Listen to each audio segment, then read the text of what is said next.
날카로운 칼날처럼 허공을 가르는 네이선의 짓궂은 말 괴물 같은 배 가진 여자는 싫다 부풀어 오른 배를 보면서 아이는 혼자 키워야지 임신 9개월 그는 천박한 미소를 지으며 비웃었다. 그의 입술의 씁쓸함은 예상치 못한 것이 아니었지만 여전히 빠르게 찌르고 있습니다. 나는 문서를 손에 들고 방으로 물러났습니다. 여기에 내가 선언한 이혼 서류가 있습니다. 네이선에게 믿을 수 없다는 표정으로 일그러진 그의 얼굴이 무엇입니까? 갑자기 그가 화를 내며 일어섰습니다. 그것이 당신의 생각이었으니 이제 빨리 서명하세요. 내일 제출하겠습니다. 나는 그의 항의에도 흔들리지 않고 반박했지만 그의 얼굴은 내 도발에 붉어졌지만 나는 더 이상 그의 무례함을 용납하지 않기로 결심했습니다. 내 이름은 힐러리입니다. 2년 전까지 모바일 회사에 근무했던 28세의 주부 잔선. 저는 26세 때 제 상사인 네이선 잔선을 만났습니다. 우리의 사랑은 빠르게 꽃피웠고 곧 결혼했습니다.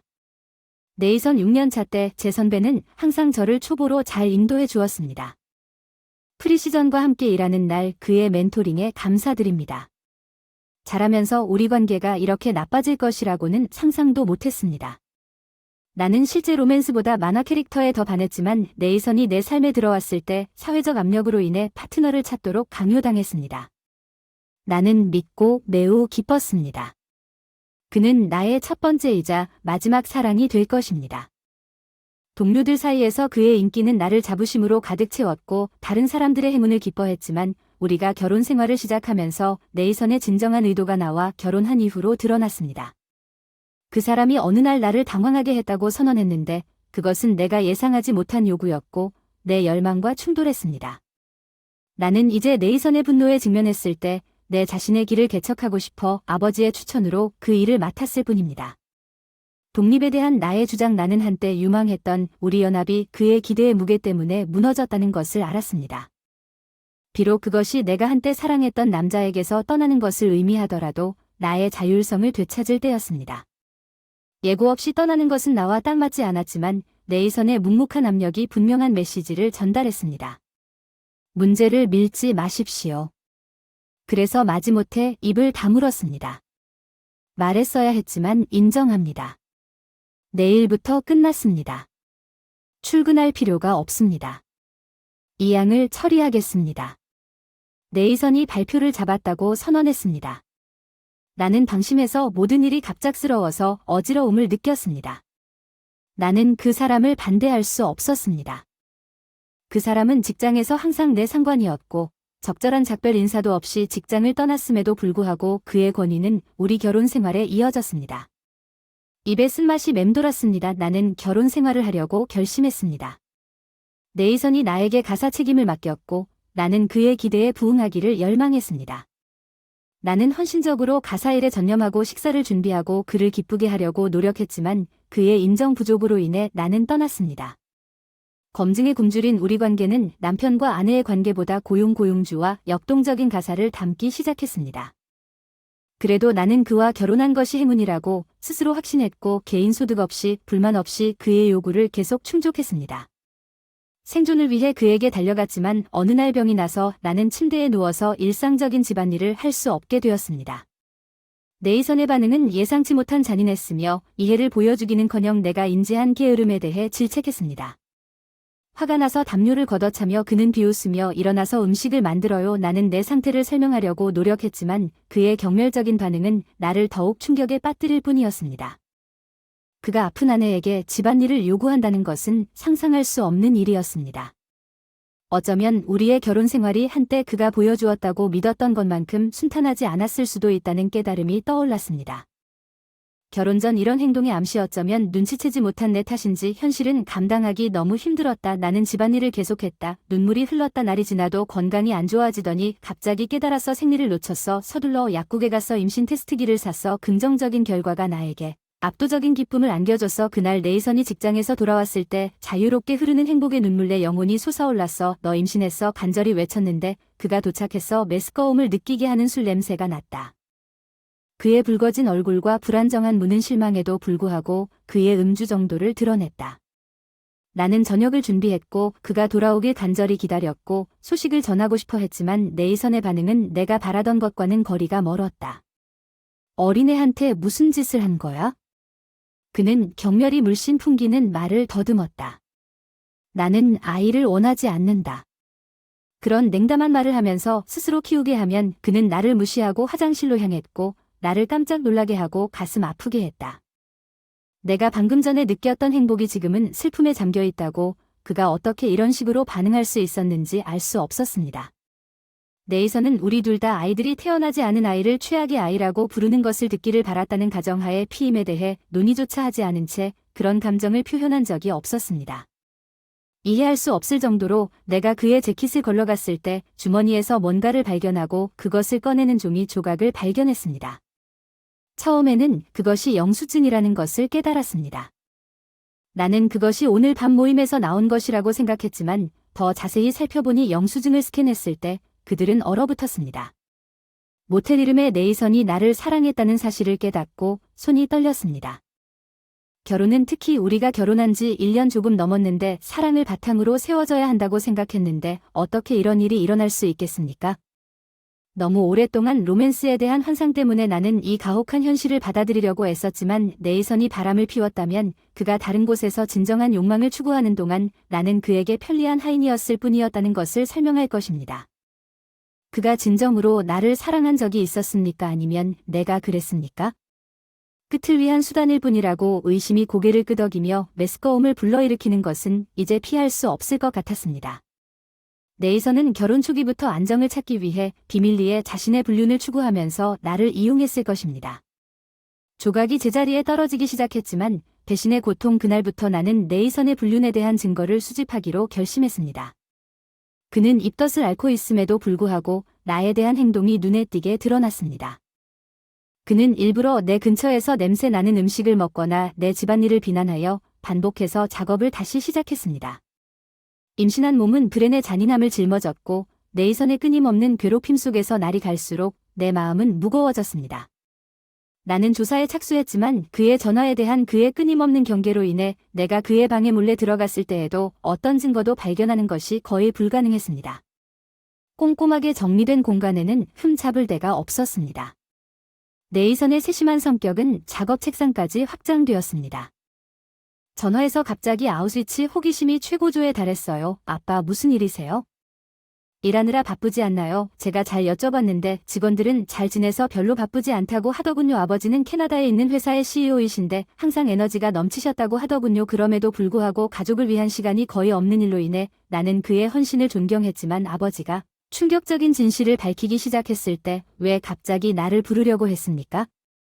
나는 말문이 막혔고 그의 말을 처리하는데 시간이 걸렸지만 점차 이해가 시작되었습니다. 저와 저는 다소 안심이 되었습니다. 감사합니다. 아빠 최선을 다하겠습니다. 전화를 끊기 전에 간신히 감사의 말씀을 전했습니다. 연구의 결실이 뜻밖의 꽃피웠고 속으로 들뜬 마음으로 주먹을 치켜 세웠지만 네이슨 사이에는 새로운 긴장감이 찾아왔습니다. 내 임신에도 불구하고 나는 점점 더 커지는 것처럼 보였습니다. 그는 차갑고 냉담한 행동의 각 사례가 뿌리 깊은 증오를 불러일으켰습니다. 내 안에서 긴장된 분위기 속에서 몇 달이 지나 마침내 우리의 연약한 존재를 산산조각내는 사건이 발생했습니다. 임신 9개월에 살았습니다. 숨을 참고 있는 것처럼 네이선 주위를 끊임없이 비그하며 숨이 막힐 듯한 숨막히는 분위기가 나를 지치게 했습니다. 그리고 어느 날 저녁 식사를 위해 자리에 앉았을 때 네이선의 갑작스런 폭발로 인해 나는 방심하여 포크를 아래로 내리쳤습니다. 그는 음식을 던지기 전에 내 요리가 맛없다고 비난했습니다. 분노에 찬 바닥이 멍하고 아파서 상황을 이해하려고 애썼다. 나단의 요리에 대한 불평은 타당하지만 임신한 이후로 깊은 충격을 받았다. 나는 나와 우리 태아의 건강을 최우선으로 최소한의 양념으로 식사를 준비하고 있었는데 그의 말은 끊어졌다. 식사에 대한 네이선의 짜증이 드러났을 때 우리의 갈라진 관계의 깊이를 드러내는 칼림신 중에 더 건강한 식사를 요리하는 모든 것이 네이선이 자신이 먹을 수 있는 음식이 부족하다는 것을 알게 된다면 책임감 있는 선택처럼 보였기 때문에 좌절감이 치솟는 것을 느낄 수밖에 없었습니다. 자신이 소금을 추가했지만 대신 그의 폭발은 나에게 모욕을 던지면서 그의 말에 독이 뚝뚝 떨어졌습니다. 나는 괴물처럼 배를 가진 여자를 원하지 않습니다. 그는 그의 저속한 미소를 지으며 그의 얼굴에 더 깊은 경멸의 선을 새겼습니다. 당황하지 말고 오늘은 다른 결과에 대한 희망에도 불구하고 주저없이 방으로 물러나서 이혼 서류를 손에 꽉 쥐고 돌아왔습니다. 여기 이혼 서류가 있습니다. 선언한 이혼 서류를 네이선에게 밀어붙이는 그의 반응은 예상대로 충격이었습니다. 분노가 섞였지만 나는 이미 마음을 정했습니다. 그의 이교도에 대한 의심이 한동안 나에게 알고 있었고 그와 이혼하려는 생각이 이전에 내 마음을 스쳤습니다. 그러나 아기가 있는 길에 나는 내 능력에 대해 확신이 서지 않아 망설였습니다. 나 자신과 내 아이를 위해 그러나 이제 네이선의 통제를 받는 것은 참을 수 없게 되었습니다.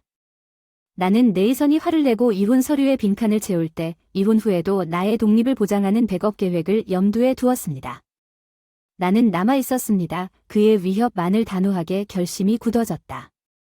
아기를 낳아도 혼자서는 괜찮을 줄 알았다. 안도감과 불안감이 뒤섞여 있었다.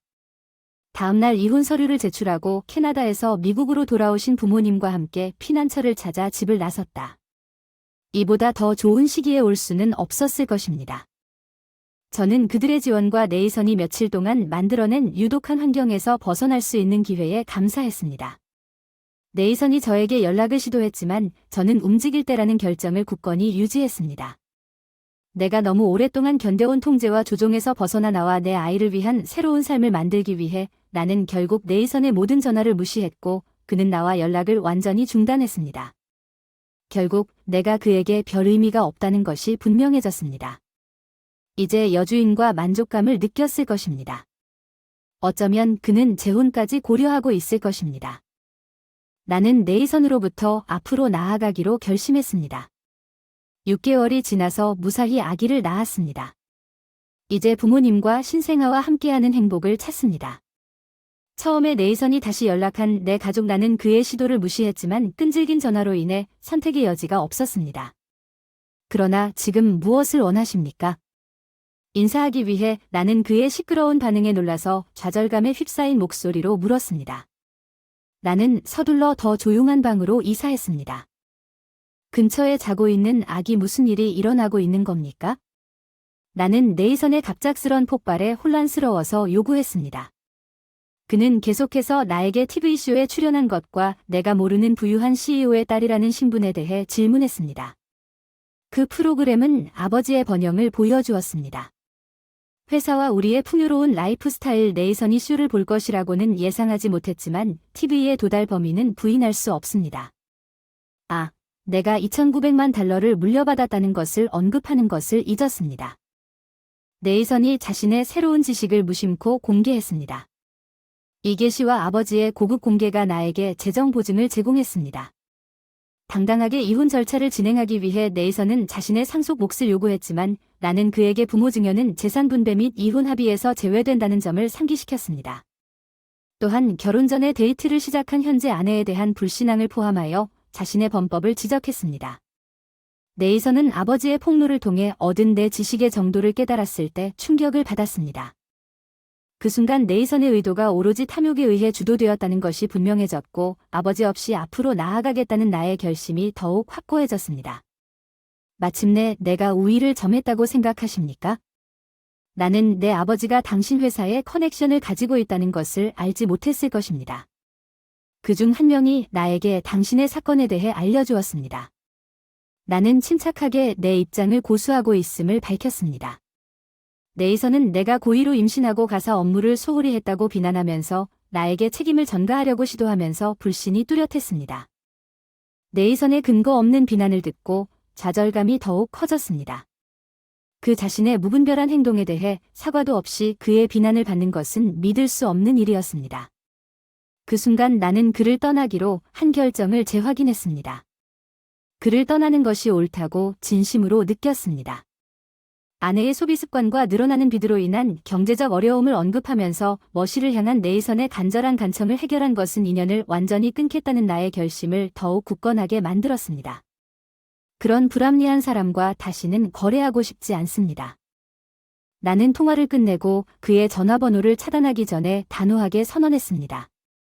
나는 깊은 안도의 한숨을 내쉬었습니다. 나는 네이선이 내 인생을 방해하는 일이 끝나기를 바랐습니다. 그러나 그의 초기 저항에도 불구하고 현실은 그렇지 않은 것으로 판명되었습니다. 네이선은 이전 동료의 지시에 따라 자녀 양육비를 지불하기 시작했습니다. 그의 새 아내의 사치스러운 생활 방식으로 인해 재정적으로 어려움을 겪는 것으로 나타났습니다. 내 상속 재산의 일부를 요구하려는 네이선의 시도는 나에게서 더 많은 것을 빼앗으려는 시도로 인해 지출보다 더 큰 역효과를 낳을 뿐이었습니다. 그의 수입이 그의 재정 상황보다 더 컸기 때문에 내가 다른 방에서 오는 아기를 위로했을 때 나는 내가 올바른 결정을 내렸다는 것을 깨달았습니다. 그 순간부터 네이선의 유해한 영향력에서 벗어나기 위해 나는 나와 내 아이를 위한 평화로운 삶을 만드는 데 집중했습니다. 네이선의 그것을 방해하려는 맹렬한 시도를 뒤로하고 그는 분명 자신의 쇠퇴하는 상황의 무게나 동료 소문에 대한 경멸을 느끼며 어려움을 겪고 있을 것입니다. 네이선이 이전 직장에서 후배 동료와 불륜을 저질렀다는 사실로 인해 새 일자리를 구하는 것이 어려워졌습니다. 그의 지연된 구직 활동은 재정적 어려움을 더욱 악화시켰고 궁극적으로 그를 빈곤에 빠지게 만들었습니다. 동료로부터 네이선의 곤경에 대해 알게 되었지만 아무런 동정도 받지 못했습니다. 그의 냉담한 행동과 상처 주는 말이 내 기억 속에 남아 그가 직면한 고난을 받을 자격이 있다는 나의 믿음을 강화하는 한편 나는 아버지의 유산을 물려받는 현재의 만족스러운 생각에도 불구하고 재정적 걱정 없이 삶의 안락함을 즐기며 부모님과 함께 위안과 양육을 찾았습니다. 회사에서 취업 준비를 하게 되었어요. 내 아기에게 존경받는 엄마가 되겠다는 마음으로 열심히 일하는 그의 뒤를 따르겠다고 다짐합니다. 이런 생각을 하면서 잠든 아기를 평화롭게 지켜보며 성취감에 가득 차 있었지만 평화는 깨졌습니다. 밤늦게 손녀가 집으로 달려가는데 괴로운 전화를 받았습니다. 딸이 바닥에 쓰러져 의식을 잃은 것을 발견했습니다. 남편이 도망치기 전에 배를 걷어찼습니다. 그 순간 제 마음은 분노와 결단력으로 타올랐습니다. 정의를 구하겠다고 다짐했습니다. 내 딸과 손녀는 그들에게 해를 끼친 사람을 용서하기를 거부합니다. 내 이름은 아멜리아입니다. 나이에도 불구하고 나는 우리 가족이 견뎌온 불의에 맞설 준비가 되어 있습니다. 에밀리와 나는 소피아가 밝은 아이와 놀고 있는 것을 보면서 차를 마시며 조용한 시간을 즐기고 있었습니다. 에밀리가 지난달 보건복지센터 아동복지부로 옮겼다는 것이 육아지원 부서라고 말했을 때 조지의 최근 전근으로 화제가 돌았죠. 조지의 새로운 역할에 흥미를 느꼈어요. 네, 그런 것 에밀리가 언급한 것과 비슷하다고 확인해줬어요. 조지가 얼마나 바빠서 밤늦게 집으로 돌아오는 일이 잦았는지. 나는 예전에는 공무원들이 정규 근무 시간을 갖고 있다고 믿었지만 조지의 친절한 성격을 생각하면 시간이 변한 것 같다고 말했고 나는 그가 초과 근무를 많이 하는 것 같다고 말했습니다. 에밀리는 어려움을 인정했지만 당신도 힘든 직업이 있다고 확신했습니다. 아멜리아, 하지만 어린이집에서 소피아를 데리러 오는 것과 같은 도움이 필요하면 그녀의 제안에 대해 감사하다고 알려주세요.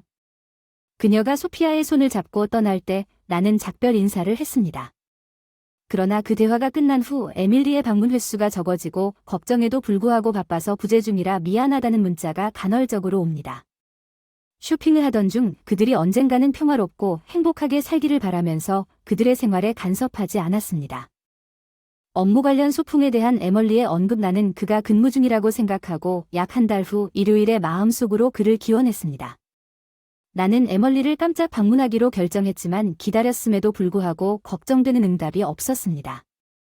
엄마가 도착하자 놀라는 에밀리의 딸의 목소리가 들렸다.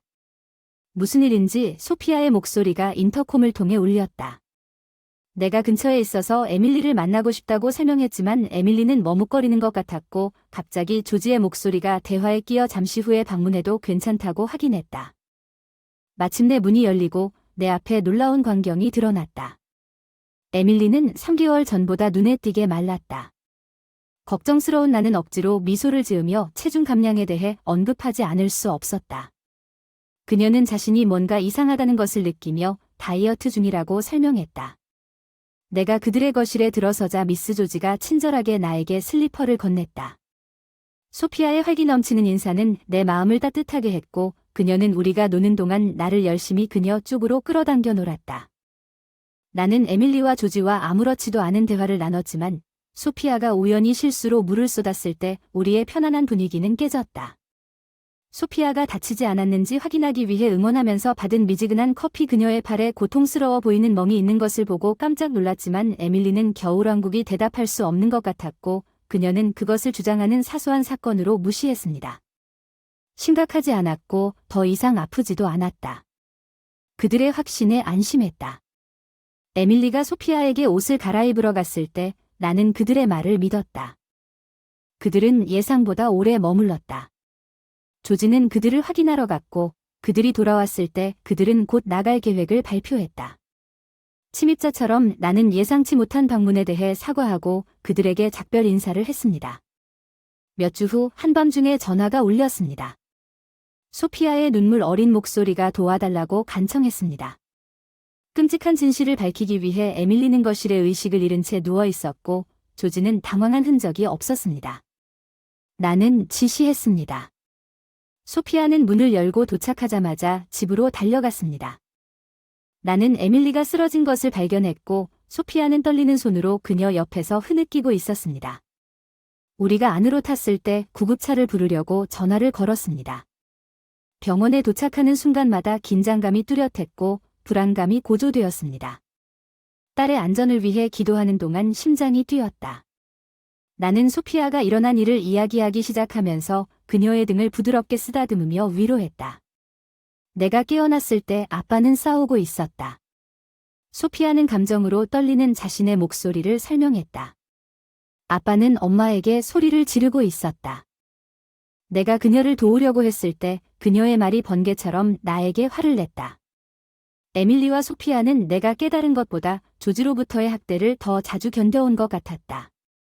소피아는 조지가 에밀리를 밀고 걷어차고 갑자기 소피아의 집을 떠나기 전에 어떻게 했는지에 대해 확인하면서 고개를 끄덕였다. 가슴 아픈 계시로 인해 눈물이 흘렀고 나는 그녀를 가까이 안고 그러한 역경에도 불구하고 그녀의 용기에 놀랐습니다. 의사는 에밀리의 상태에 대한 암울한 소식을 전했습니다. 내부 출혈과 장기 파열 가능성은 그녀가 응급수술이 필요하다는 것을 의미했으며 상황을 의미했습니다. 조지에게 연락하려는 시도에도 불구하고 그는 여전히 도달할 수 없는 분노와 결단력으로 내 안에 솟아올랐습니다. 내가 딸과 소녀를 위해 정의를 구하겠다고 주먹을 꽉 쥐고 수술실 밖에서 애타게 기다리는 동안 나는 그것을 조사하던 중 소피아의 손에 에밀리의 전화기가 꽉 쥐어져 있는 것을 발견했습니다. 나를 행동하게 만든 충격적인 사실을 발견했습니다. 에밀리의 수술은 성공적이었지만 마취로 인해 그녀는 의식을 잃은 상태였습니다. 내가 그녀 옆에 앉아 있었을 때 그녀의 상태는 여전히 위독했습니다. 조지의 행동에 대해 책임을 지겠다는 결심은 점점 더 강해졌습니다. 나는 소피아를 가까운 친구에게 맡겼습니다. 그리고 정오쯤에 딸 옆에 남아 있었는데 조지가 갑자기 병실에 나타났어요. 엄마 전화를 놓쳐서 미안해요. 일에 바빠서 통이 방어적이라고 하더군요. 더 중요하게는 당신이 에밀리에게 무슨 짓을 한 건지 제가 반격했어요. 눈부신 피어싱. 조지가 내 시선 아래서 불편하게 움직였습니다. 에밀리는 혼자 쓰러졌습니다. 저는 일을 하고 있어서 자세한 내용은 모르지만 소피아에게서 모든 것을 들었다고 밝혔을 때 회의론이 커졌습니다. 당신은 어린아이의 말을 받아들이고 있는 것입니다.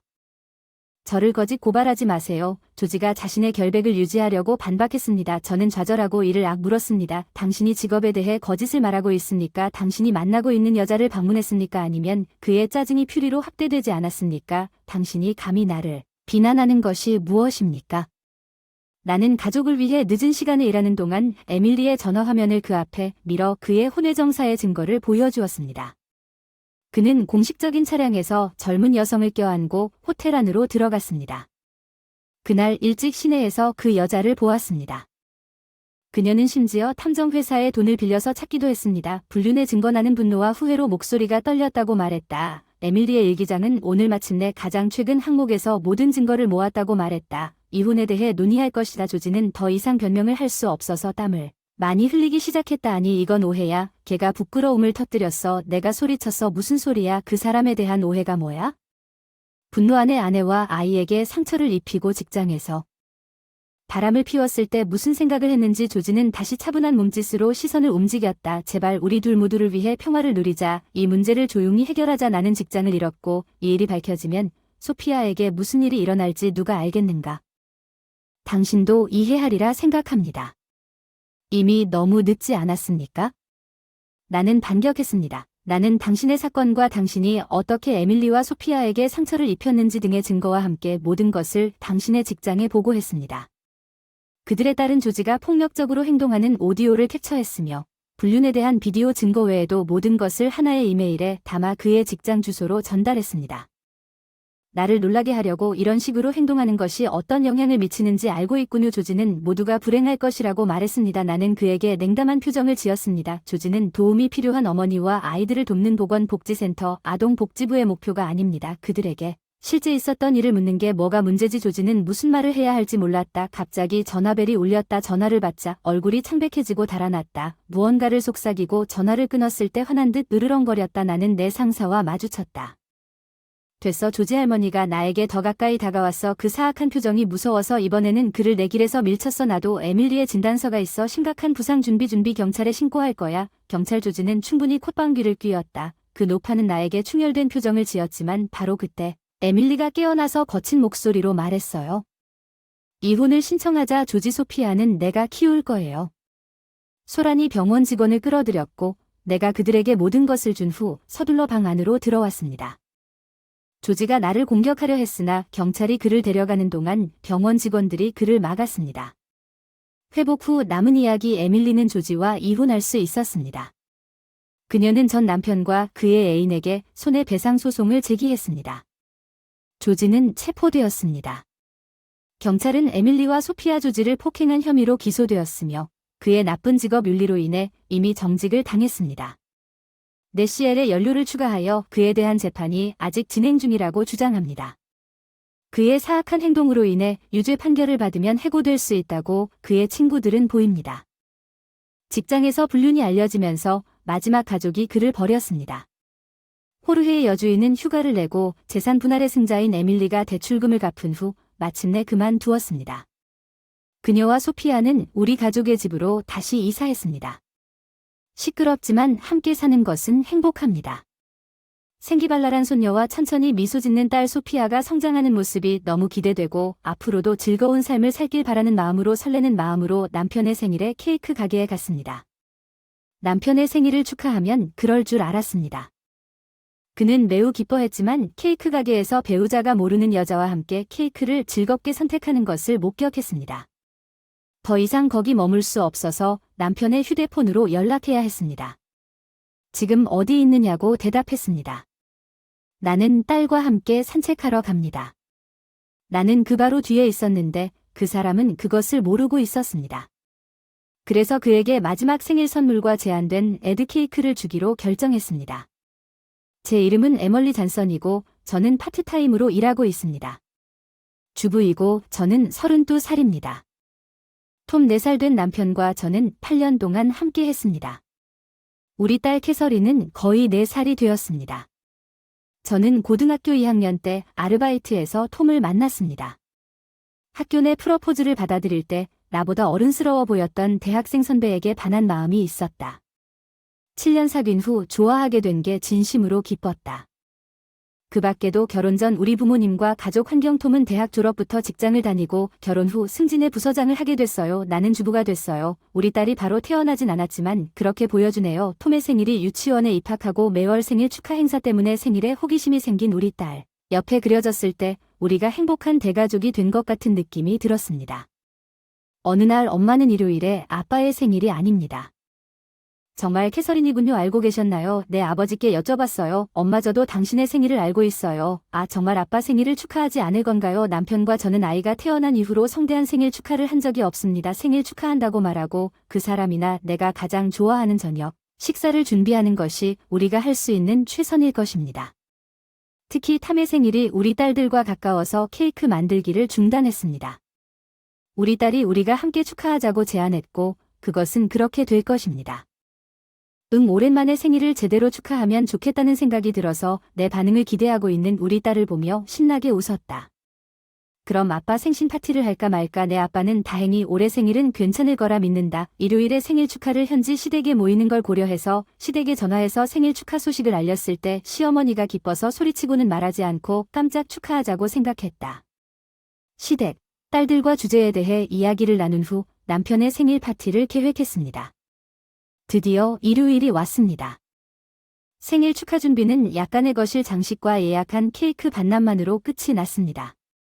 그럼에도 불구하고 장식하는 내내 배우자가 함께 있었다면 별로 놀랍지 않을 것입니다.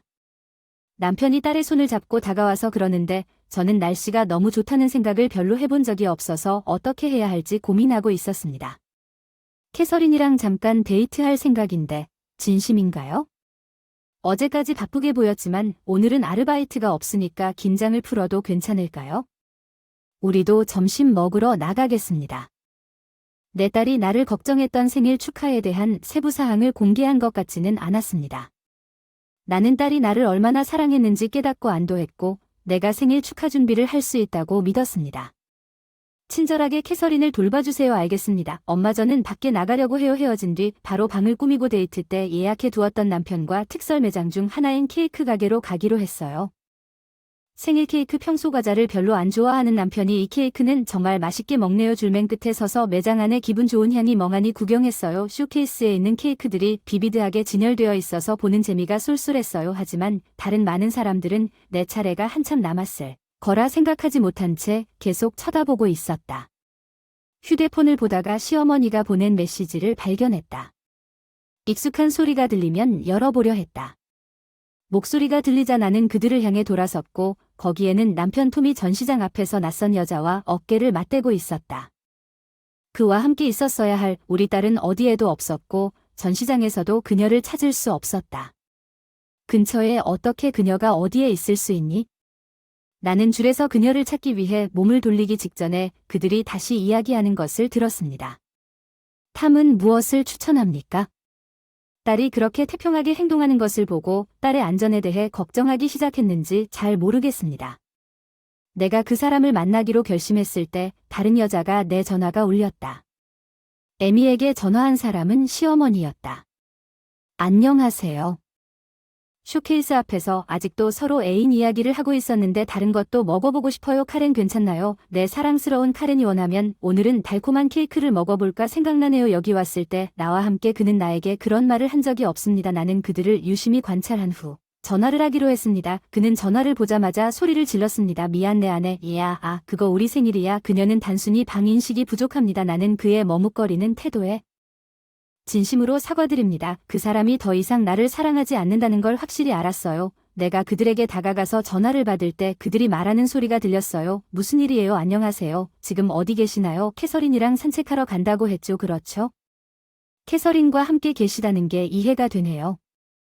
당신이 원하는 것이 무엇인지 특별한 이유가 있는 것은 아니고 이 페이스트리는 모두 정말 맛있습니다. 만약 덜 달콤한 것을 원하신다면 과일 케이크도 좋은 선택이겠지만 갑자기 정보가 나온 이유를 말씀드리고 싶었습니다. 내 최고의 추천은 치즈케이크일 텐데 방일기 못하는 여자의 추천을 아무도 듣고 싶어 하지 않았을지도 모른다.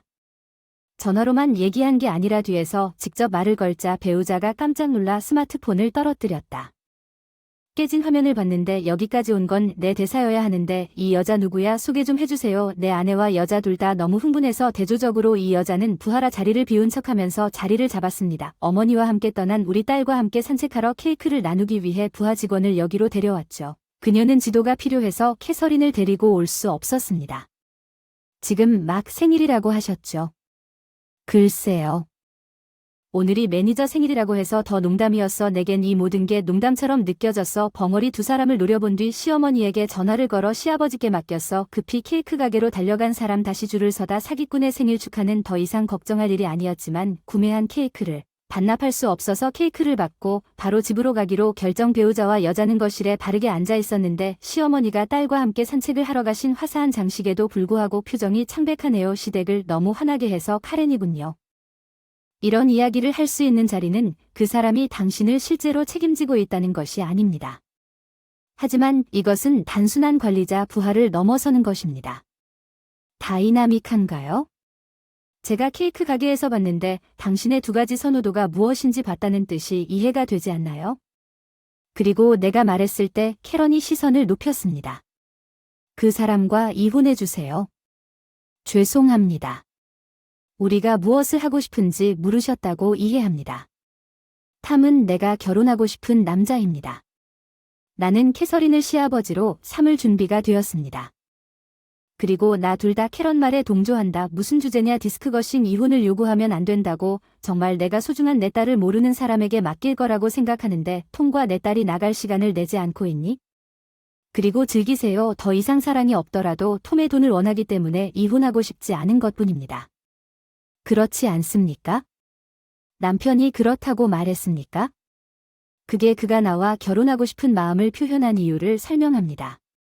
그 사람과 결혼할 생각을 할 만큼 오랫동안 함께 있었죠. 우리 관계를 시작한 지 약 6개월이 지났지만 우리의 사랑이 진실하다면 아마도 결혼을 고려해야 할 것 같아요. 다른 사람에게서 태어난 톰의 아이의 엄마가 되는 것을 받아들일 수 있다고 믿나요? 여자 나는 그녀를 사랑할 수 있다고 믿습니다. 캐런이 단순한 개념에 사로잡혀 있는 것처럼 보였을 때 한숨을 쉬었습니다. 그녀 옆에서 나를 진지하게 바라봤습니다. 남편의 짜증이 점점 커지는 것을 느낄 수 있었습니다. 잠시 동안 혀를 차십시오. 그는 캐런에게 찰칵 소리를 냈습니다. 왜 이제 그녀는 이혼에 동의할 것입니까? 나는 그에게 날카로운 반박을 하라고 제안했다. 조용히 하라고. 그는 카렌에게 짖었다가 나를 노려보았다. 가족을 등한시하고 사랑 없이 금전적 이익만을 위해 이 결혼 생활에 머물고 있는 다른 여자와 정사를 벌이는 이 표정을 짓는 사람은 왜 나일까? 제가 약간 과장한 것 같지만 당신은 내 수입에 의지해 파트타임으로 일하는 사람 아닌가요? 현재 내 수입은 당신 수입과 경쟁할 수 없지만 그렇다고 내가 라고 암시할 권리는 없습니다. 내가 아내이자 엄마로서 실패하는 이유. 에멀리는 15년 전 오늘 당신과 데이트하기 시작한 이후로 우리와 좋은 관계를 구축하기 위해 노력해왔습니다. 그녀는 심지어 당신의 생일을 함께 축하하자고 제안하기도 했습니다. 제 생일에는 캐서린이 태어난 이후로 당신은 그런 제안을 한 적이 없습니다. 내가 그렇다고 답한 건 4년 만에 첫 번째 생일이지만 매년 내 생일에 감사와 축하를 전했지만 진심으로 받은 적은 없었던 것 같은데 다들 하지 않을 말이라고 할 수 있다. 내가 나한테 좀 더 관심을 보였더라면 너는 네 실례합니다라고 말을 끊었으니 매년 생일을 적절하게 지키는 것만으로도 내가 당신을 사랑한다는 증거로 충분할 것입니다. 당신의 생일은 물론 당신이 빛날 수 있는 멋진 날입니다. 미안, 내 생일에 내가 먼저 무슨 말을 했는지 이해가 안 가. 그렇다면 올해 생일 파티를 열기로 결정한 이유는 무엇입니까? 캐서린이 이런 개념을 생각해냈습니다. 당신의 생일 파티는 그녀를 매우 기쁘고 열광하게 만들었을 것입니다. 그러나 당신은 그것을 당신의 외도의 표지로 이용했습니다. 당신은 그녀와 데이트를 하지 않았을 것입니다. 오늘 당신이 나에게 파티에 대해 언급했다면 당신은 배신과 같은 방식으로 당신의 가족을 계속 배신할 계획이었다고 말했다면 그것이 그렇게 끔찍해 보이지는 않을 것입니다. 그러므로 나는 당신이 여전히 캐서린에게 거짓말을 하고 있다고 말하고 싶습니다. 많은 부분이 사실입니다. 하지만 때가 되면 이 모든 것을 설명할 계획입니다. 저와 이혼한 후 다른 사람과 사랑에 빠졌다는 사실을 어떻게 설명하시겠습니까?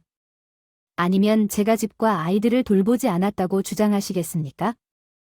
우리가 헤어진 이유에 대해 나에 대해 덜 생각하길 바라요. 당신은 이미 이혼하기로 결정했기 때문에 나는 캐서린이 우리의 이별에 어떻게 반응할지에 따라 내 선택을 생각하고 있었습니다. 알았어, 어쩌면 그렇게 합시다. 책임은 나도 어느 정도 감수해야 하지만 결국 너와 내 파트너는 우리 딸의 행복을 망치고 딸의 아버지를 빼앗는 자들이 될 거야. 그래 톰, 내가 이기적이고 유치한 생각으로 상황을 스스로 조성했다고 했어. 남은 인생을 보답해야지. 톰은 멈추지 않는 눈물을 바라보며 조금 흘렸다. 아버지가 늦은 시간에도 다정하게 말씀하시는 것을 듣고 미안해, 나는 내 배우자가 된 것 같았다. 며칠 후 마침내 내 생각과 감정을 듣게 되었습니다. 전 남편은 나에게 합의금으로 $30,000, 자녀 양육비로 $60,000를 지불했습니다. 캐런도 이혼을 끝내기 위해 합의금으로 $225,000를 주었습니다. 전 남편은 부서장이었지만 내부 문제 때문에 불륜으로 인한 이혼으로 본사에서 강등되고 해고되는 경우도 있었고 그렇게 존경받는 사람이라도 냉대를 받지 않았음에도 불구하고 다른 사람의 믿음을 잃을 수도 있었기 때문에 동료들 사이에 그에 대한 소문이 돌게 될 수밖에 없었다. 캐런이 회사에 계속 근무하는 것이 점점 어려워져서 부모님과 함께 살기 위해 집으로 돌아갔습니다. 시어머니가 자녀를 멀리하기로 결정했습니다. 우리의 법적 관계는 끝났지만 우리는 여전히 돈을 지불하고 싶습니다. 캐서린을 만나고 그들의 친절에 얼마나 감사하는지 알 수 있도록 가끔 방문합니다. 나는 일시적으로 캐서린과 함께 부모님 집으로 돌아왔고 직장에서 시험을 보도록 제안받은 새로운 장소를 찾고 있습니다. 물리치료사로 정규직 생활을 하게 되니 생활이 좀 편해질 것 같아요. 딸들과 행복을 위해 그리고 우리를 걱정해 주시는 부모님을 위해 계속 열심히 노력하겠습니다. 남편 톰이 찾아왔습니다. 갑자기 내가 의자에 앉은 나를 위해서 내려다보더니 옅은 미소를 지었다. 노예가 집 청소를 거부하면 이혼할 거야. 알겠어. 농담으로 말하다가 믿을 수 없을 정도로 화를 내며 발로 차버렸다. 배임신 9개월이 다가오고 있었는데 안 돼 제발 안 돼. 예상치 못한 폭행에 AB를 데려가 달라고 애원해서 역겨워서 들고 있던 알약을 가지고 땅에 떨어져서 본능적으로 배를 가렸어. 쓰러지자 첫 울음 이후 넘어져 온몸에 통증이 느껴졌다. 통증으로 말을 하기가 힘들어 배를 세게 움켜쥐고 누가 어서 와라고 소리쳤고 나를 걷어차던 남편에게 레이지의 외침이 들렸다. 그런 남편의 앞날은 어떻게 될까요? 제 이름은 에밀리입니다. 저는 29세이고 3살 배기 배우자 톰과 함께 살고 있습니다. 임신 9개월이 되면 곧 현실에서 새 식구가 될 것입니다. 새로운 삶을 선물 받았습니다. 안녕하세요. 출산 잡지를 보면서 처음으로 육아 경험이 없는 누군가가 꾸준한 기간을 달성했다고 해서 매일 긴장을 풀 수 있다는 의미는 아닙니다. 해야 할 것과 하지 말아야 할 여러 가지를 탐구합니다. 그동안 입덧이나 드라마만 본 적이 있어서 직접 겪어보기 전까지는 그게 얼마나 힘든지 몰랐고 출산의 어려움과 엄마의 훌륭한 자질을 모두 이해하게 되었어요. 아기가 무사히 태어날 날이 기대가 되었지만 한 가지 걱정이 생겼고 남편 탐은 내가 탐과 곧 토브아이를 임신했다고 말했을 때 승리의 태도를 취하고 그렇다고 대답하면서 기뻐했습니다. 나는 밝은 미래를 보았습니다. 왜 불이 꺼져 있냐고 물었더니 미안 오늘 아침부터 몸이 허약해서 아무것도 안 했다고 대답했어. 그래서 너한테 전화해서 집에 뭐 좀 가져오라고. 밥 먹으러 가자고 하려고 했는데 여행 중이어서 전화를 어떻게 받을까? 저녁 식사는 잘 되고 있니? 그가 이 말을 했을 때 그는 흥분하여 근처의 물건을 향해 소리를 지르기 시작했지만 나는 그에게 냉동실에 미리 만들어진 만두와 햄버거가 있다고 말하기를 주저했지만 그는 그것을 받아들일 것인가? 그날따라 지쳐 저녁을 만들어 달라고 소리를 지를 뻔한 톰은 내 건강에 무관심한 듯 특히 배가 고프면 답답해서 혀를 깨물며 한마디 말도 없이 집을 나갔다가 돌아왔다. 공공장소에서 밥만 먹다가 정리를 안 하고 술을 많이 마시고 기절해버렸다. 톰을 침실로 데려간 후 마침내 일어나서 아직 태어나지 않은 아이를 위해 최대한 먹으려고 노력했다. 눈물이 나기 시작했다. 깊은 슬픔에 잠겨 조용한 거실에 앉아있던 나는 며칠 전 상상했던 즐거운 가족 생활이 갑자기 무너질 위험에 처했다는 사실을 이해할 수 없었다. 톰과 나는 우리 둘 다 고용된 전형적인 사무실 로맨스상이었다. 바이 브라운 컴퍼니 A 메이저 국제기업 나는 수석비서로 일했고 탐은 마케팅 부서에 있었습니다. 나는 회계 업무도 담당했습니다. 탐은 이러한 회계 업무 중 자신의 부서에서 서류를 나에게 가져왔을 때 나에게 특별한 관심을 보였습니다. 그 사람은 그날부터 나에게 가까이 다가가려고 왔어요. 톰에게는 본질적으로 첫눈에 반한 사랑이었습니다. 처음에는 흥미가 없었지만 그의 성실하고 직접적인 태도와 겉으로 보이는 다른 사람을 관리하는 능력 때문에 나도 그 사람처럼 되었습니다. 그것이 우리 관계의 시작이었습니다. 우리가 데이트를 시작한 이래로 그는 너무 아름다운 사람이어서 행복한 가정을 꾸는 꿈을 꾸도록 영감을 주었습니다. 내가 정신 차리고 집을 제대로 청소하면 톰이 다시 나에게 친절하게 대할 거라 생각했어요. 나 자신의 나른함을 극복하고 돌아다닐 수 있는 충분한 시간을 확보하기 위해 일어날 시간을 더 확보하기 위해 재택근무 권한이 있어도 일을 해야 합니다. 현실적으로는 할 수 있습니다. 집에서 일할 수 있고 출산 휴가를 사용하지 않는 직위, 일정 관리 및 관리자와의 연락과 같은 몇 가지 비서 업무는 무엇보다도 집에서 완료할 수 있습니다. 임박한 아기를 위해 가능한 한 많은 돈을 저축하고 싶었습니다. 정신을 잃고 적응하다 생활 리듬을 유지할 수 있는 방법을 찾았다. 아침에 아침을 제대로 만들어 먹었다. 점심은 보통 회사 구내식당에서 먹어서 톰보다 일찍 일어났다. 점심을 만들지 않았다. 톰을 데려다주고 밤에 돌아올 때까지 일과 집안일을 하면서 몸을 쉬게 하는 나만의 페이스 그렇게 하루하루를 보냈는데 톰은 나에게 조금도 나아지지 않았고 사실 날마다 점점 추워졌다. 주말 내내 몸이 안 좋아서 알람을 울렸는데도 억지로 깨우지 못하고 톰이 일어날 때까지 늦잠을 잤어요. 일어나세요. 오늘은 고객 접대를 위해 골프 나들이가 있다고 하지 않았나요? 나가서 저녁을 건너 뛰고 나가길 원하십니까? 탐이 소리쳤습니다. 예, 미리 알고 있었죠. 방금 미안하다고 말했어요. 대답이 너무 힘들어서요. 그는 나에게 소리를 지르고 나를 쓸모없다고 침대를 세게 걷어찼습니다. 그 큰 소리에 움츠러들면서 쓸데없는 말을 내뱉었다. 너는 항상 일을 운 좋게도 완벽하게 해내는데 무슨 까닭인지 반항하는 거야. 평소에는 매일 제대로 해야 하는 주부가 더욱 목소리를 높여 말하기 시작했다. 인접한 물건을 향해 달려들다 방은 물건이 부딪히고 부서지는 소리로 가득 찼다. 나는 귀를 막고 미안하다고 말했다. 겁먹은 표정은 그만둬라. 그 이후로 톰이 화가 난 것처럼 보였을 때 나는 그 사람에게서 멀어졌다. 당연히 미안하다고 말함. 나는 부적절한 짓을 하지 않았어. 내가 이렇게 불안한 상태에서 아이를 낳을 수 있을까? 부모님 집으로 돌아가 아이를 낳을까 고민하다가 우리 아기가 어떻게 생각날까 하는 생각이 들었다. 톰, 예전에 내가 임신했다고 말했을 때 신이 났던 사람을 알았어. 나는 그 허술한 꿈에 매달리기로 결심했다. 톰이 달려가고 어느 정도 시간이 흐르자 나는 용기를 내어 일어나 청소를 시작했다. 그가 바닥에 마구 흩뿌린 것, 우리가 처음 데이트를 시작했을 때 껴안고 있던 우리의 사진이 담긴 깨진 액자도 깨진 물건들 사이에 있었고 깨진 유리가 돌이킬 수 없는 관계를 상징하는 것 같다는 것을 깨달았을 때 내 얼굴에는 눈물이 쏟아졌다. 우리 상황에서 초인종이 울리고 시계를 보니 10시 30분이 조금 지나서야 톰이 초인종을 누르지 않는다는 걸 누가 알겠는가? 나는 눈물을 닦고 깜짝 손님에게 인사했다. 안녕하세요, 누구죠? 나는 문 너머로 물었다. 에밀리 캐서린이 부드러운 친절한 목소리라고 말했다. 나는 문을 빠르게 열었고 캐서린이 거기 서 있는 것을 보았다. 캐서린의 걱정스러운 손이 나에게 내밀어졌고 내 시선은 내 안의 투쟁을 드러냈음에 틀림없다. 무슨 일이냐고 묻자 할아버지는 톰과 나를 브라운 회사에 고용하셨고 캐서린 사장 부인은 나를 항상 친딸처럼 대하셨다.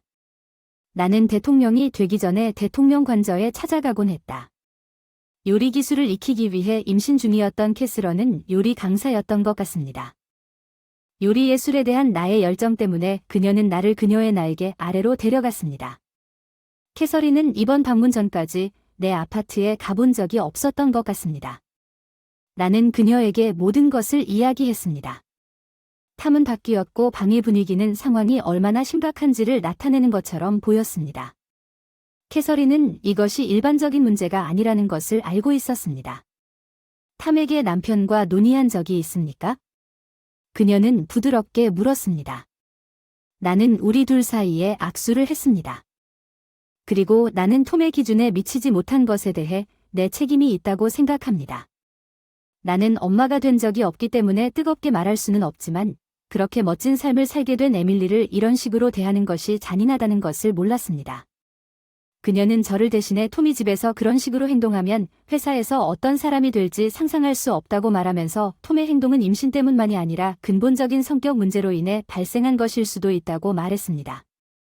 잡은 물고기는 돌보지 말라는 옛말과 비교시는 스트레이 아이템을 모아 계란죽을 만들어 주었고 내 이야기를 다 듣고 나서 원래 계획은 가져오려고 했는데 열정적인 제안을 남겼다. 나 임산부에게 딱 맞는 과일과 건강 반찬 무슨 일이 생기면 언제든지 연락줘. 에밀리 서둘러 보러 갈게. 캐서린에게 손을 흔들어 고맙다. 캐서린이 몇 번이나 돌아서서 캐서린과 이야기를 나누면서 정신적 고통은 완화되었고 전날 밤 회사로부터 연락을 받고 그녀가 가져온 음식을 먹으며 기분이 좋아지기 시작했습니다. 나는 원격으로 일하기로 결정하고 밤에 술을 마시고 있던 톰이 저녁 준비를 주도하게 했습니다. 잠이 들기 전 평소 깨어있던 시간이 지난 후 중요한 회의를 마친 후 한동안 만나지 못한 동료와 가볍게 이야기를 나누던 중 갑자기 방의 문이 노크도 없이 열렸고 톰이 거기 서 있는 것을 보고 깜짝 놀랐습니다. 눈을 가늘게 뜨고 나를 노려보며 피곤해서 여기서 자려고 하는데 누구한테 얘기하고 있는 건지 웃고 즐기는 것 같군요. 나를 속이고 사는 게 참 대단한 삶이 아닌가요? 움직일 때 화를 내며 말했습니다. 내 가까이에 있어. 알았어. 집 청소도 안 하는 쓸모없는 노예와 이혼할 거야. 경멸의 찬 말투로 내가 앉아있는 동안 나를 내려다보며 침을 뱉었지. 우리 전화 통화를 불륜의 증거로 잘못 해석한 것 같았어. 난 그냥 일하고 있었어. 넌 너무 뻔뻔스러워서 반격했지만 더 말할 것도 전에 탐은 상상할 수 없는 일을 했고 케이는 분노해서 의자 다리를 움켜쥐고 태블릿과 함께 폭력적인 사건에 완전히 준비되지 않은 갑작스러운 포어스에 깜짝 놀라 앉아 있었습니다. 붙잡다 의자에서 바닥으로 굴러떨어진다 넘어진다고 순간적으로 생각했지만 본능적으로 충격으로부터 배를 보호했지만 고통이 온몸에 울려 퍼지며 필사적으로 찻비명을 지르며 배를 움켜쥐고 괴로움을 말로 표현할 수 없었다. 날 건드리지 마, 톰. 그가 계속해서 걷어차는 동안 나는 숨이 막혔다. 그의 폭행의 불운이 내 복부를 감싸고 있는 내 9개월 된 임신 배를 안고 나는 조용히 그에게 멈춰달라고 애원했는데 그때 어딘가에서 격렬한 목소리가 혼돈을 꿰뚫었다. 톰, 너 에밀리한테 뭐 하는 거야? 우연히 책상 다리에 기대어 있던 몰락한 태블릿에서 목소리가 흘러나와 원격으로 연결된 사람의 장면을 포착했는데 톰이 그 목소리를 향해 눈을 가늘게 뜨고 등을 돌리며 중얼거렸다. 화면을 통해 그를 놀라게 하는 강렬함은 참을 수 없는 끔찍한 고통 속에서 목소리를 모아 구급차를 불러주세요. 나는 고통에 기절할 것 같은 느낌에 애원했습니다. 톰은 지금 당신이 아프다고 얕보며 낄낄거렸습니다. 그는 제레드지만 꾸짖는 목소리는 태블릿이 다시 중단되어 그에게 조치를 취하라고 재촉함. 그 괴로운 울음소리가 가짜라고 생각하십니까? 콜린 구급차 즉시 닥쳐. 당신 누구야? 톰이 반박했지만 화면에 다른 인물이 나타나자 얼굴이 삐걱거렸다. 구급차를 부르게 화면에 표시된 느낌. 낯익은 화이트 존슨 대통령 얼굴과 톰은 모르는 노인네 하는 짓 다 들었어. 얼마나 어리석은 인간이냐. 심지어 노인은 분노에 휩싸인 말투로 훈계했고 게다가 그녀는 내 소중한 손녀야. 하하, 대체 당신은 대체 누구입니까? 탐은 물러섰지만 잔선 대통령의 개입으로 폭발이 멈췄습니다. 당신이 우리 회사 회장 존 브라운의 얼굴을 모른다거나 에멀리가 회장의 손녀라고 말하지 마십시오. 탐은 그의 귀를 믿을 수 없었습니다. 그는 내가 손녀라는 것을 전혀 몰랐습니다. 존 브라운 컴퍼니 회장 학생 시절부터 자신의 꿈을 추구하던 아버지는 할아버지가 경영하던 브라운 컴퍼니를 인수하지 않았는데 그 자리에 오른 존 브라운은 계시록이 방안의 권력균형을 뒤바꾸는 것 같았다. 회장님은 내 결혼 전 이름이 에멀리 브라운임에도 불구하고 어느 정도 숨겨진 존재감을 유지하면서 회사의 거의 모습을 드러내지 않았습니다. 많은 사람들이 눈치채지 못했을 것입니다. 그러나 나는 내 혈통을 무기한 비밀로 유지할 생각이 없었습니다. 나는 탐에게 그가 내 성을 만나기를 바라는 마음을 표현했습니다. 할아버지와 톰은 그를 맞이하겠다는 의사를 밝히는데 동의했습니다. 나는 소개로 그들을 놀라게 할 계획이었습니다. 톰도 나 자신도 톰이 나에게 폭력을 행사하는 그런 끔찍한 상황에서 그들이 만날 것이라고는 상상도 하지 못했습니다. 화이트 대통령이 엄중한 말을 전했습니다. 처벌을 고려해야 합니다. 잠깐만요, 대통령님. 저는 정말로 그것을 육체적 애정으로 의미했습니다. 우연히 톰이 정당화하려고 시도했지만 화이트 대통령이 마련한 구급차가 거의 동시에 도착했을 때 그의 말이 짧아졌습니다. 아마도 화이트 대통령의 경고를 받은 캐서린은 달려갔을 것입니다. 에밀리와 아기에게 무슨 일이 생기면 현장으로 물러나십시오. 아니, 아무 일이 없더라도 용서하지 않겠습니다. 캐서린은 톰을 의심스럽게 노려보며 주장한 뒤 태블릿의 남편과 할아버지에게 말을 걸며 내 팔을 꽉 움켜쥐고 동행하겠다고 선언했습니다. 구급차에 탔을 때 걱정스러운 표정으로 손을 뻗었습니다. 의식이 거의 나에게 달라붙지 않았습니다. 구급차에 실리자 의식이 희미해지기 시작했습니다. 캐서린의 목소리가 나를 불렀지만 나는 어두워지는 비전과 상관없이 내가 얼마나 오랫동안 자고 있었는지 움츠러드는 것을 느꼈습니다. 천천히 눈을 떴다. 빛에 눈이 멀었다. 나는 어디 있었는지 깨웠다는 안도의 캐서린의 목소리가 들렸다. 에밀리, 맙소사. 캐서린 반대편에서 간호사 호출 버튼을 누르며 그녀가 소리쳐서 정말 미안하다. 할아버지 존의 목소리가 들렸다. 에밀리, 너무 좋아. 뱃속의 아기도 할아버지도 안전한 것 같아요. 안개가 자욱한 내 머리가 천천히 작동하기 시작했을 때 임신과 톰의 폭력이 생각나고 할아버지의 말에 안도감이 나를 덮쳤고 나는 부드럽게 두드려 대답하여 얼굴을 가렸습니다. 내 머리. 할아버지는 내가 느꼈을 두려움을 인정하면서 나를 위로해 주셨고 내가 뭔가 잘못한 걸까? 나는 떨면서 속삭였다. 질문이 내 입술에서 빠져나갔고 눈을 뜨고 캐서린이 대답했다. 에밀리는 내 잘못이 아니야. 우리 소중한 할아버지의 목소리를 낸 그 사람을 절대 용서하지 않을 거야. 문장을 끝내지 않고도 그의 감정이 뚜렷이 에밀리가 모든 것을 통해 나를 변호했습니다. 아무것도 생각하지 말고 자라고 이제 그들은 깨어났을 때 혼자서 힘들게 할 필요가 없다는 사실에 진심으로 안도감을 느꼈습니다. 나와 아기 모두 문제가 없다는 진단을 받은 후 3일 밤낮을 잤다는 연락을 받았습니다. 그동안 안전 예방 조치로 인해 일주일 동안 입원했습니다. 톰은 아기에 대한 위험을 고려하여 한 번도 방문하지 않았습니다. 그에 대한 분노가 치밀어 오릅니다. 매일 나를 만나러 온 캐서린은 톰이 이런 상황에서 집에 가면 톰이 뭔가 이상한 짓을 할지도 모른다고 판단했습니다. 캐서린은 정말 친절하게도 부모님 집이 멀리 떨어져 있고 상사인 화이트 집에서 나를 돌봐주겠다고 제안했습니다. 상황을 예측할 수 없었기 때문에 출산을 위해 그곳으로 돌아가는 것은 현명한 생각이 아니었습니다. 비록 제가 처음부터 남자들만 살았던 할아버지 집으로 여행을 갈 생각이었지만 캐서린이 있던 화이트 보스의 집에 머무르는 것이 더 적절하다고 결정되었습니다. 할머니가 돌아가셨기 때문에 탐을 처벌하기에도 도심에 더 가까운 와이드 아파트가 더 실용적일 것이라고 판단했습니다. 와이 사장은 내가 캐서린과 함께 이사한 후 탐이 회사에서 어떻게 행동했는지 말했습니다. 분명히 그녀는 사장에게 탐이 아파트를 모니터링하도록 요청했습니다.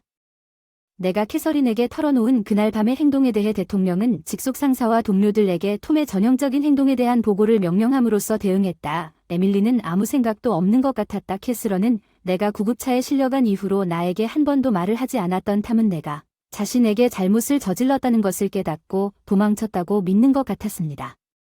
탐이 동료들에게 나에 대해 거짓말을 했다는 것이 믿기지 않는 것 같았습니다.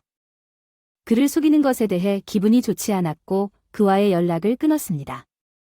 탐의 동료 중 한 명은 탐이 항상 자신을 매우 자랑스러워하고 자신보다 열등하다고 생각하는 사람을 놀렸다고 말했습니다.